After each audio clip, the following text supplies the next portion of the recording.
We are glad you can join us for the third webinar in our Humaculture Perspective series on optimal behavior. Our first webinar introduced the basic concepts discussed throughout the series. Our second session addressed the spaces context and how the spaces in which we live and work influence our behavior. A replay of each of these is available on our website. Naturally influencing optimal behavior is an exciting topic. When understood and embraced within the organization, we believe organizations and people thrive. In today's session, we consider the context of self, which addresses the complexity of each person. For those who registered in advance, we sent a link inviting you to take a self-assessment. We hope you're able to complete it. As we go through the presentation, we will address how your superpower and context plays into changes in behavior. Let's introduce ourselves. We are excited to have Colin and Hanlie as our guests in this series. Colin is a founder and director at Virtuosity and a fellow actuary. I also recently learned that Colin is a single-figure handicap golfer and enjoys the social aspect of golf when he can, after admitting that he is now old enough to participate in the senior section of his local club near Henley-on-Thames in England. Great hazer there, Steve. Thanks for the introduction. Yeah, it's great to be together again for the third webinar in the series. Speaking of golf, I recently learned that Steve was actually on the Illinois golf team, not only on the team, but also on the golf team with Steve Stricker, who, for those of you who don't know anything about golf, is one of the top golfers in the world. Steve now picked up golf again, and especially for the exercise, so like me, he walks when he plays.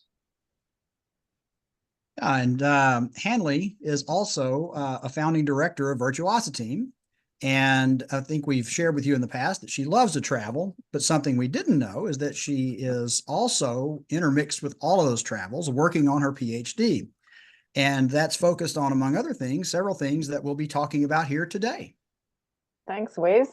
And Wes maintains a pecan grove or pecan grove, depending on how you say that, in his yard, which generally yields several bushels, baskets of pecans. Yeah, being from Texas, it's pecan for sure. So thank you for joining us today. If you have any questions or comments, please use the Q&A rather than the chat so we are better able to see them. We know your time is valuable, so let's get started. Let's start by thinking about behavior change, and especially today's topic, the context of self, within the framework of the 7 dimensions of humaculture. Wes, how does the context of self fit within the humaculture framework? Well, I'm actually pretty excited about this because as I've thought about the self and the unique nature of people, I've thought about, the major part or a major part of humaculturist work is finding unique plant varieties that are going to thrive and produce exceptionally well in specific gardens, garden soils, and climates. It's one of my favorite activities, and I sometimes will spend hours in the winter just reading through seed catalogs, trying to understand the unique differences among all the different plant varieties and seeds. It's very important. And we often use tomatoes as an example of this because there are a lot of different varieties and each has unique strengths and weaknesses. It's really important to know which characteristics of the soil and the climate each will like best and grow in. A really knowledgeable horticulturist can help the gardener select the best varieties that will grow and thrive in their specific garden, in their specific climate, for their specific goals. And, that's the point, I think, here about the 7 dimensions. Every dimension has an impact on all the others. And that's the idea behind humaculture. The dimensions really provide a better way to understand organizations, and they help us make decisions about organizations or businesses in a more holistic, complete, and really effective way. Decisions and plans that, if you think about it, that are made in the vacuum of a single dimension without fully understanding the influence of each of the other dimensions are typically not going to have a lot of success. Horticulturists understand this principle, and they rely on expertise in each of the horticultural dimensions to shape their overall approach. And effective organizational leaders must do the same thing. Great organizational leaders will always take, as we say, a 7-dimensional approach. So today we're talking with our friends here at Virtuosity about the context of self, which is such an important aspect of recruiting, selecting, and developing people, very much like the horticulturist selects and develops individual or specific plants. What do you mean? By that. Well, people are the reason. I think that we could say it this way. People are the reason that we create organizations, and each organization is designed, intentionally or not, to achieve a purpose. The right people make the difference between success, stagnation, and sometimes failure in the organization. Organizations need the right employees, investors, leaders, and customers. They need to understand the specific characteristics of each to provide the right support and development. And like plants, each person is unique with unique abilities and skills and experiences, interests, and motivations. The most successful organizations, I think, are going to have a clear understanding of their purpose and mission, and then they're going to attract and develop people who best support and carry out those purposes. That makes sense. We picked the image for the cover and the slide for a particular reason. Can you tell us how it relates to this topic? Sure, I love this one. As a gardener, and many of you may have encountered this as well, but this is a photo of squash, corn, and beans all growing together. Native Americans call them the Three Sisters. The neat thing about it is their fruits provide a complete and nutritious diet. But what's really fascinating to me as a gardener is that each plant has very specific characteristics and behaviors that, when they're grown together, benefit one another in ways that make them much more resilient and productive than when they're grown alone. The corn produces a starchy, sugary, energetic fruit, but it requires a lot of nitrogen, and that's supplied by the beans. The beans produce a protein-rich fruit that requires the stalks of the corn to support it while it's growing, while the beans are growing. The squash is a very vitamin-rich fruit, and its leaves are very large, and so they shade the soil and conserve moisture and keep the soil cool. So when you grow them together, they grow so much more effectively than when grown alone. But what's interesting is that as they're doing it, they're also increasing the fertility of the soil as they're doing it. Hanlie, I think you're muted. Yep, there you go. Thank you. That really resonated with me, and it made me think also of the assessments that some people have already done, which points to their particular strength in this particular context, right? Organizations need people to grow. They need people well suited to grow in the organizational soil. And organizational leaders need to understand the unique ways each person can contribute, and how to support each person as they develop in their own unique way to use real assets and create value. Yeah, that's exactly right, Hanlie.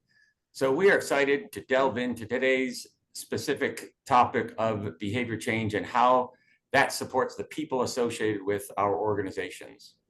Let's explore some of the things that organizations often miss, and then how to overcome those shortfalls and create high-performing organizations where people thrive. Hanlie, can you give us a refresher on the formula for behavior change that we introduced in an earlier webinar? Absolutely. The formula helps us understand how and when people make changes in their behavior. People are most likely to change their behaviors when capability and motivation are greater than barriers and temptations. Capability consists of two things: confidence and competence, while motivation represents the degree to which a person is compelled to act. So it's beyond desire. Barriers are those static impediments like a fixed mindset or the spaces in which we live and work. And then temptations are the things that tend to pop up unexpectedly or distract us, and therefore tempts us back to old behaviors. Yeah. So in other words, within each of the four contexts, if change is going to be made, we need to think about these four forces or powers that act upon us and make appropriate adjustments to create a new balance. As we said in the first webinar, we structured this series to address each of the four contexts one by one. But the four powers formula for change also underpins the change and helps us focus on the methods within each context that grow capability, inspire motivation, overcome barriers, or resist temptations, as the case may be. Now, for those of you that have already done the change superpower assessment, you'll recognize these terms and should be able to identify your superpower within that formula And today we're talking about the self context, but if other contexts have come up for you as your particular strength for execution, you'll hear about them in other webinars that we do. So the key to understand the four contexts and the four powers and the powerful influence they have. So let's explore these within the context of self more fully. Hanlie, how does the formula for change fit in here? Great question, Steve. Each person is unique, but the formula is true for everyone, even if the specifics vary, right? One important aspect of the formula is growing capability. In the context of self, without the necessary capability, the person will be uncertain about making meaningful changes in their behavior. To step into a new way of behaving, people need both the competence or the ability to practice that specific behavior and the confidence or belief in themselves that they can do it. Organizations that fail to understand this will never be successful in helping their people achieve optimal behavior. Yeah, that's right, Hanlie. Organizations that fail to understand how to grow a person's capability will often be found setting lofty or distant goals, meaning that individuals struggle to connect their day-to-day activities to the goals and aspirations of the business. Many organizations, frankly, are still delivering performance feedback through a structured, periodic, which is often annual, retrospective review. This deprives individuals of the opportunity to learn due to the lack of connection between the activity that is being reviewed and the performance feedback that's being given. Great thought, Colin. I worked with an academic medical center with 25,000 employees on its performance management system that everyone dreaded. The performance review became a once-a-year compliance exercise that evaluated past performance and was viewed as punitive. It didn't support business objectives, their standards of professional behavior, high reliability goals, career development, and it deteriorated the whole employment experience. It was an absolute culture crusher that limited the organization's ability to adapt and grow. I will touch on how they address this problem when we look at solutions. Yeah, that's a great example, Steve, and they're almost certainly not alone in undertaking that. Most important factor on the left-hand side of the equation, or should I say another important factor on the left-hand side of the equation, is motivation. Organizations often fail to motivate for a few key reasons. First, they often fail to connect the individual's purpose to the purpose or vision of the organization, if indeed that is even clearly spelled out. Many organizations have limited or limiting visions that are unclear or fail to inspire. Finally, they miss the need to address individual employees' intrinsic motivators, which come from appreciation, recognition, good examples, and instead establish just external motivators like pay and reward and hope that those will be successful in sustaining the behavior they're looking for. While extrinsic motivators can be useful in initiating change, it's unlikely that they will be sufficient on their own. If you want change to last, you have to appeal to people's inner drive.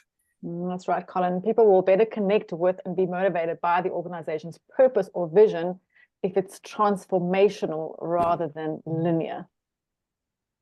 Oh, interesting, Hanlie. So that's different for me. So transformational versus linear. What do you mean by that? Well, people are usually most motivated by things that make them feel that they're making a significant contribution. For example, consider an organization that manufactures watches. This business could envision its purpose as helping people be on time, which would be linear. Or it could frame it as helping people to achieve a more balanced life, one in which different needs are integrated more cohesively and harmoniously by managing their time better, which is transformative. Okay, so I think I see this well. So that's a little like my point about plant selection.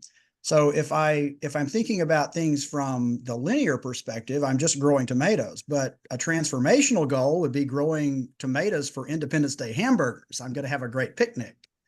So if I just plant cherry tomatoes, that's going to be terribly unaligned and not very productive. But if I plant a great beefsteak, I'm going to get these great slicing tomatoes that are going to produce a lot of value for what I'm looking for. Okay, great. Well, this makes a lot of sense. I worked with a top 10 university and academic medical center with what was probably one of the most industry-leading wellness initiatives at the time.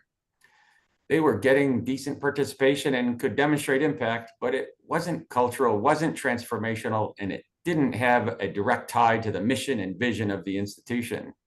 As a result, there was a history of inconsistent behaviors, which I'll discuss further in a little bit, as well as how they moved to transformational.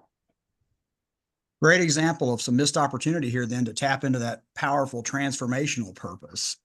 But what if the purpose is pretty clear, it's expressed as something transformational, and the people have the capability for change, they've got what they seem to have that's there. Is that really all that's necessary? I kind of suspect that people are a bit more complicated than that. Colin, what else do we need to be thinking about? Yeah, of course, there is more. In the context of self, it's particularly important for organizations to understand how people get in their own way when they're trying to sustain the change. So, for instance, many organizations don't understand or consider that people are often afraid to try new things or promote new ways of doing things because they fear failure or reprimand. Great example, quickly, is Wells Fargo. Wells Fargo, between 2011 and 2016, there was a culture of fear that was pervasive, that meant that the cross-selling targets that were getting out of hand, nobody was, I felt, able to speak up and raise a flag. After a while, 2016, after a regulatory investigation, $180 million fine, it led to the downfall of a previously high-flying CEO. Yeah, they're not alone, Colin. In organizational cultures that punish failure or are not open to critical review, people don't learn to adapt. And the organizational experiences less optimal results or catastrophic failure, like in the example of Wells Fargo. These organizations often rely on a command and control environment, focused on getting the job done, where you're telling your boss that they're wrong or there might be another way of doing something is a surefire way to the exit door. Yeah, command and control or fear-based cultures are good examples of barriers that could prevent behavior, the optimal behavior. It seems like organizations consistently create unintended temptations or barriers to optimal behaviors. There's quite a bit of interplay with the other contexts as well, whether it's putting in the unhealthy foods at the cash register and cafeterias, physically separating teams that need to collaborate to accomplish a goal, or over-the-top incentives that might compromise one's values to achieve them.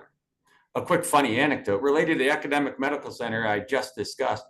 As we were transitioning them to the transformational vision, which I will discuss later, the oncology department asked for permission to continue its long-standing tradition of having a fundraiser featuring Dunkin' Donuts. The vice president of human resources response was, would a monastery raise funds by opening a brothel? Of course, the boxes of donuts can create a significant temptation for those facing a processed food addiction. So I'm really enjoying Colin and Hanlie, our discussion, because this reminds me a lot of, from a horticultural perspective, a book that I love called Botany for Gardeners. And as I'm listening to you all, I'm hearing all these details about people that are going to help any humaculturist, any leader in an organization do so much more. We're hearing all about the problem so far, though. Let's get a little more positive. Let's look at what organizations can do to get things right. Got it. So as we said in the introductory webinar, we believe the key to driving optimal behavior is to understand the influences that act upon us as experienced through the four powers and the four contexts, and how those forces operate. The context in which this occurs are largely invisible and unnoticed, yet extremely powerful. You remember in the previous webinars, we used the example of water defines a fish's life, but they swim around blissfully unaware of the context that gives them that life. In the context of self, the goldfish, in this case, won't realize change is even possible if it doesn't understand itself and what else is possible. Same is true for people. We all need to understand ourselves better and make more optimal behaviors part of our lives. Exactly. The key is to create, or intentionally create, even more so, the conditions for change to happen more naturally and consistently. Adding something in this analogy to the bowl to make it more inspiring, or helping the fish become self-aware, which is a goldfish, so the analogy ends there, but just imagine this is human. So organizations must then understand and use our formula for change to rebalance the forces that are acting on people across the four contexts. Understanding these concepts and employing them increases the likelihood of behavior change happening more naturally, at least with less resistance. In the context of self, which we're dealing with today, it's about understanding the role that an individual's thoughts, preconceptions, past experiences influence their ability to change. Well, Hanlie, I like what you said. We need to really understand ourselves better if we're going to do anything to really make good and sustained changes. So tell us more about how organizations that do begin to understand the individual person better can be more effective at promoting desired behaviors. Much like the 7 dimensions provide the broad context to contextualize and optimize organizations, effective organizations will recognize that it is important to set the context that will allow people to grow capability. That is your confidence and competence. A learning organization is a resilient organization. It's able to adapt when markets and circumstances change, which is what happens all the time. And to help people grow, individuals need performance feedback that is relevant and timely. We talk about feedback as a gift and find that the acronym GIFTS is a useful reminder of the elements that make up valuable, worthwhile feedback. So to be effective in feedback, you should have it be generous, immediate, factual, truthful or authentic, and specific. Exactly, Hanlie. But one of the most difficult things to do is to give feedback without it being properly prepared or forewarned that the feedback will be required. So we therefore recommend that you enter in a situation where feedback is desirable, which would also in any situation where entering a challenge, person performing the action should form an alliance with a partner from whom they want feedback. They do that by making a request before the action takes place, explaining to the reviewer what specific action or behavior they want to be reviewed. As soon as possible after the action is then completed, after the client meeting, perhaps in a taxi on the way home, the alliance partner should then sit down with the person requesting the feedback and give them that generous, factual, truthful, and specific feedback, noting what they did well and what they could do differently next time to potentially get a better outcome. If that feedback meets the requirements of the GIFTS acronym, research says that there's a much better chance the recipient will act upon it. That is great, Hanlie and Colin. Let me go back to the example of the dreaded performance management process I discussed earlier. To transition this organization to a process that enhanced the employment experience, while also better supporting the business objectives and workplace behaviors to help them become a high reliability organization, we worked with leadership, managers, and employees to develop a continuous ongoing discussion with more effective feedback designed to minimize the personal bias of the person providing the feedback. The process was designed to be much more forward-looking and align each person with the business objectives and professional standards of behavior, while also developing career advancement and rewarding managers for development and promotion of employees.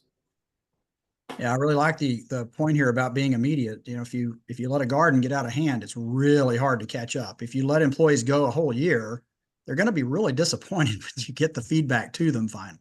This is really good. So what else do we need to do to really get the kind of engagement and performance the organization is looking for? Some other things to consider is that effective organizations learn what really inspires and motivates each unique person, but also actively seeks out people that are inspired by its purpose.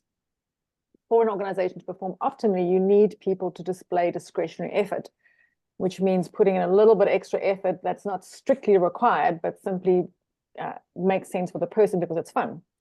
This means that the individual's personal goals and purpose in life are emotionally aligned with those of the organization.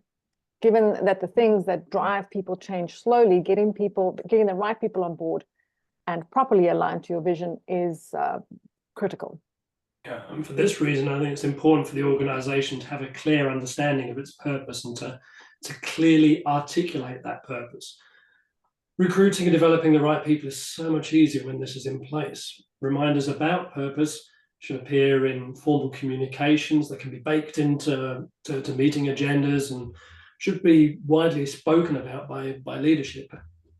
I'm wondering how many of you on the webinar right now would say that you really understand your company's vision and purpose, and that it's well communicated, aligns with your personal purpose in life, and is accurately interpreted by your colleagues. I'm always amazed by how many organizations fall short on this point. I am too, Colin. But even if an organization gets this generally right, they've got a clear purpose, it's well articulated. What can or should it do to get to the next level and really inspire and motivate people? Hanlie, what would you say to an organizational leader who really wants to effectively inspire and motivate the people in its organization? Well, some of the organizations that we've encountered that get this right are the ones who also understand that it should be about fun. Because work doesn't have to be a dry or sterile place where people become shadows of themselves or try and fit into some uncomfortable cultural context, right? Instead, an open culture where people can laugh and connect together and bring their whole selves to work will always lead to better performance. Yes, I see that connection, and we're even overlapping some in the fun with the social aspect as well. It can also help to have an organizing principle, or what Pat Lencioni would call a thematic goal. Getting back to the university and academic medical center that was desiring a transformational vision, through the facilitation of a new strategy, they set out to transform their community from the city of medicine into the city of health. With this new vision, they transformed the old tobacco houses into office space, invested in programming at the local schools and summer camps, recognizing the role of children in influencing parent behavior, and that they are their next generation of employees. They rolled out recognition programs for aligned physicians and developed course curriculum aligned with the new vision. Everyone in the organization rethought what and how they operated to support the vision of becoming a city of health. All right, but there's always something that's going to come up. What do we do to keep the momentum moving? That's a great question. Wes, part of the formula of change requires the use of change-sustaining reinforcement tools. Nothing really succeeds from a once-and-done approach. Just as gardens are in a constant state of change, so too are organizations. Absolutely. And the people within them. So following the formula with a cyclical ecosystem is a critical element to support the self to achieve meaningful and sustainable change. So here's an example to consider. An organization has assessed its people, it has worked to facilitate personal growth, it has become to effectively inspire and motivate, but people are still struggling. Perhaps they're saying to themselves that they know they will be more productive in their jobs or could do the new learning the company is advocating if they had more time. So they're saying to themselves, I can't deliver my work because I just don't have enough time in my day. To help sustain desired change, one tool the organization can share is the skill to reframe reasons and excuses. So help this person to reframe from, I can't deliver my work because I just don't have enough time in my day, to, I've not yet learned how to prioritize my time effectively to support getting my work done on time. There's also a point in successful change ecosystems about strong narratives that stick in people's minds. Tell a person a fact, it'll be gone within 24 hours or so. However, if you build that fact into a story with meaning, linked to the organization's purpose, suddenly you have something that will stand the test of time, because the story will actually end up getting repeated in corridors and on the shop floor. This repetition will constantly reinforce the message and direction the company is wanting to move in. Stories are powerful tools for reframing and creating lasting change. And as I mentioned earlier, fun can be an important reinforcement tool for supporting sustained behavior change. Scientists have discovered that it takes approximately 400 repetitions to create a new synapse in the brain, unless it's done through play, in which case it takes 10 to 20 repetitions. That's right. I worked with a Northeast regional health system that developed a fun wellness initiative that tied into the overall system mission. They would develop various wellness challenges that tied directly to their mission and vision and what they were trying to accomplish at any particular point in time in the year or business cycle. When I would meet with them, I saw people in the halls comparing how they were doing in the challenges. It became cultural, and everyone could recite their mission and vision quite easily. As a result, it led not only to measurable sustained behavior change in their wellness initiatives, but it also translated into improved performance and sustained organizational behavior change in how they applied the same principles to their patients. The fun aspect has social aspects that we'll address further in our 5th session. Yeah, and Steve, I think we're pretty much out of time. You want to wrap things up really quickly? Absolutely. Well, we know there are many behaviors we should probably work to change and probably would like to. Today, we focus on the context of self, and it's obvious to me that there's a lot we can do to improve our health, performance, productivity, and more by understanding the complexity of each person. Colin will drop the link to the self-assessment if you would like to learn your superpower and context. It should only take a couple of minutes to complete. And it's fun. Yep. And it's fun. Absolutely. Well, we've got 3 more sessions as part of this series, and we'll continue to go over them every other month on the 3rd Thursday of the month. Today, we covered the context of self, and next we'll discuss the systems context before moving on to the social context. And then we'll wrap it all up and talk about how to reap the fruits of optimal behaviors through all that we've discussed in the first 5 sessions. Sounds good. Thank you for joining us today. We hope you find this helpful. We would love to hear from you and to learn from you specifically some of the challenges and circumstances you're facing.